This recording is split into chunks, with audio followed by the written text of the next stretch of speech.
Hello and good day to you all. How's it going? I'm Sean David. Welcome back to the show. Let's talk some old school basketball. If you watch my show on a regular basis, then you know that I'm a huge Larry Bird fan, and I try to cover as many stories about Bird as possible, which is what I'm going to do in this video too. I want to talk about the rivalry between Larry Bird and the one player who could really guard Larry Bird, Michael Cooper. And I got a big surprise at the end of the video, so make sure you watch the full video.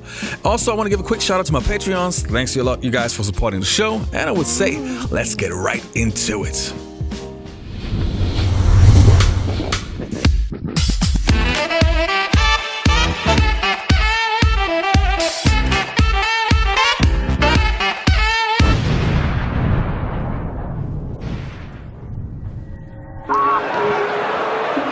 Inside muscle that time by young Cooper. Good rebounder for a guard. The only reason I say this is because Larry was dangerous with the basketball, but he became more dangerous when he didn't have the basketball. For Bird, just heated, intense, not hatred, a lot of respect, both great teams, but wanted to beat the living snot out of each other. Best defensive player ever guarded me was Michael Cooper. I'll take that to my grave with me. Now, if you haven't heard about Michael Cooper, don't worry, I got you covered. So let's start by taking a look back at the career of Michael Cooper. Michael Cooper was drafted in 1978 with the 60th pick in the third round by the Los Angeles Lakers. But instead of being mad that he was drafted so late, Coop was just happy to be there. As a rookie, he was trying to find his role on the Lakers team, and after only playing 3 games in his rookie season, he returned in 1979 stronger than ever and made a smart business move. On a team that had countless players that could score, Cooper realized that he could help the team with some hard-nosed defense and hustle plays. And that role fit perfectly for the Lakers for many years to come. Cooper became a fan favorite, and also his socks were very popular with the fans. After a few years in the league, Michael Cooper was considered an elite defender and, to be precise, one of the best in the 1980s. What many people overlook and forget is that Cooper was a potent scorer. He could score if he wanted to. But at the end, he's mostly remembered for his great defense. Oh, you could see that one happening. You could see the eyes of Cooper. There was some sort of sickness inside of him that enjoyed frustrating people when they were out there on the court. Dribble right around Worthy. Put it up. Cooper blocked the shot. He didn't give you the easy basket. You know when you were going to go against the Lakers and Cooper was going to guard you, it was going to be a rough night. The zest that he had when it came to taking the challenge to stop somebody. He really wanted to stop somebody. Then, of course, there was the rivalry between the Boston Celtics and the Los Angeles Lakers, or in this case, Larry Bird and Michael Cooper. Those battles were legendary. But how did it start? Legend has it that in Bird's rookie season, during a game, he started to trash talk to Cooper and said something like, "I'm gonna wear your ass down all night." Cooper was shocked. Was that rookie really talking to him? Well, yes indeed. But this would not be the only time that Bird had something to say. We had a 3-point contest at the All-Star break, and Larry walks in and says, "I hope all you guys in here are thinking about second place because I'm winning this." Excuse me? And he started shooting, and he just didn't miss. A couple in a hurry. Giving trouble. Cooper is all over Bird. Bird can't move into Harris. And Pirates hits the baseline jumper, so the Celtics... Michael Cooper and Larry Bird would be a battle for many years. One of the reasons why Cooper was so successful in guarding Bird was that he understood to limit Bird's touches, try to avoid him even getting the ball, which sounds super easy on paper, but was almost impossible. But still, Cooper made it work. He was able to shut down Bird for many games. Let's have a look at the numbers.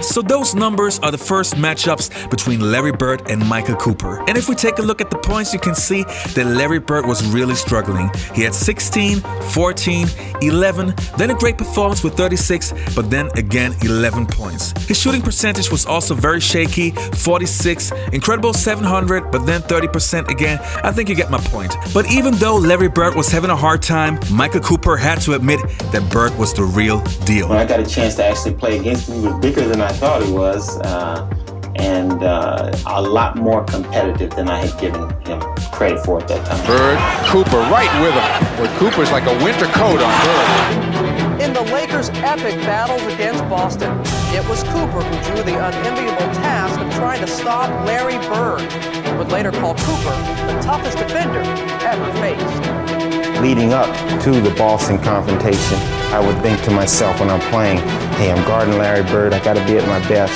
Cooper and Bird are still getting to know each other. They can put on the same jersey. They were very physical games. There was always a lot of pushing and shoving. Matter of fact, I'm sweating right now in my arms because those were some great rivalries there. Incredible rivalries indeed. In the following clip, you can see exactly how Michael Cooper guarded Larry Bird. If you ever play basketball, then you know that this kind of defense is not only exhausting, it's frustrating, and Cooper did it the perfect way. With Cooper, it was a lot about being in the right position, limiting Bird's touches, and making work for every single basket. Back in the days, especially with the Celtics and the Lakers rivalry, there was always bad blood. And some of those rivalries even go until today. But with Larry Bird and Michael Cooper, it's a little bit different. Both players have a lot of respect for each other, which I personally love. But I also told you guys that I have a surprise for you. Well, Michael Cooper, how you doing? Sean, doing extremely well, man. Going through some unfortunate times now, but we just have to be able to deal with it and adapt, and I'm doing good. Hopefully you're doing the same.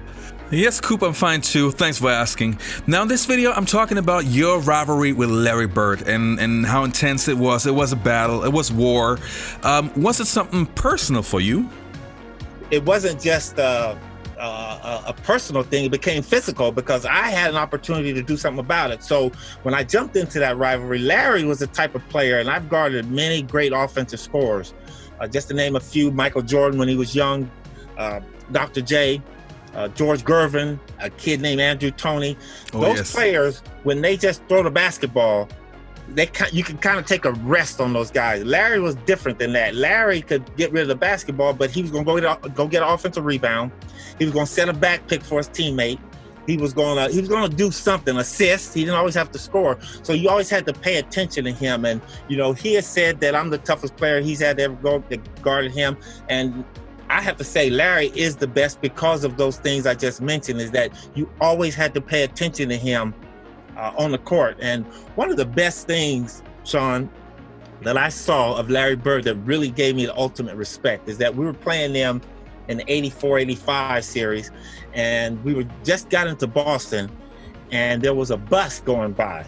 And on the bus, they had this huge, long picture of Larry diving out of bounds. And the ball was just right at his fingertips. And the quote was, "I hate it when players watch the ball go out of bounds." And that there tells you who that guy was, man. This guy played the game, the entire game, to the outer limits, the sideline, the baseline. And that's what I respected the most about him. But he was a tough player to deal with because he was bigger than me too. It's nice to see that we both like the same thing about Larry. Now, when I studied your footage and studied how you guarded Larry, the one thing that I always thought was one big difference to how other people guarded Larry. You basically, in many games, tried to avoid him even touching the ball. Like you didn't sit at the three-point line and wait for him to get the ball, and then you start guarding. You played the passing lanes and try to limit his touches. How exhausting was that? I mean, even though offense was not your primary job, but you were no scrub on offense. You also shot three-pointers and so on. How exhausting is that? Well, you know what, very exhausting, first of all, very exhausting, but we prepared, and Pat Riley we had some tough training camps, and we were always prepared to go the extra distance. But my mentality, and being taught that in college from my coach, was that a great offensive player can only score if he has the basketball. All right, you guys. I hope you enjoyed this episode. Also, with the little bonus at the end of the video, don't forget to check out my other podcast, the Basketball Time Machine podcast, on iTunes and on Spotify. Also, for current NBA stuff, check out my website, basketball-timemachine.com. And I guess I'll see you next time. You all stay healthy. Take care and goodbye. The Lakers will take it in midcourt, and Cooper will pass it in. Cooper, Thompson, Magic, Worthy, and Byron Scott. They're not going to guard the inbound passer. Now here they send a man out on him. Now they change the man and put Stockton on him. Stockton a short man, so Coop can get it in over him. The Lakers are out of timeouts. No timeouts left. The ball to Magic. Dribble drive. Down the middle. Out to Coop. 18-footer. Good!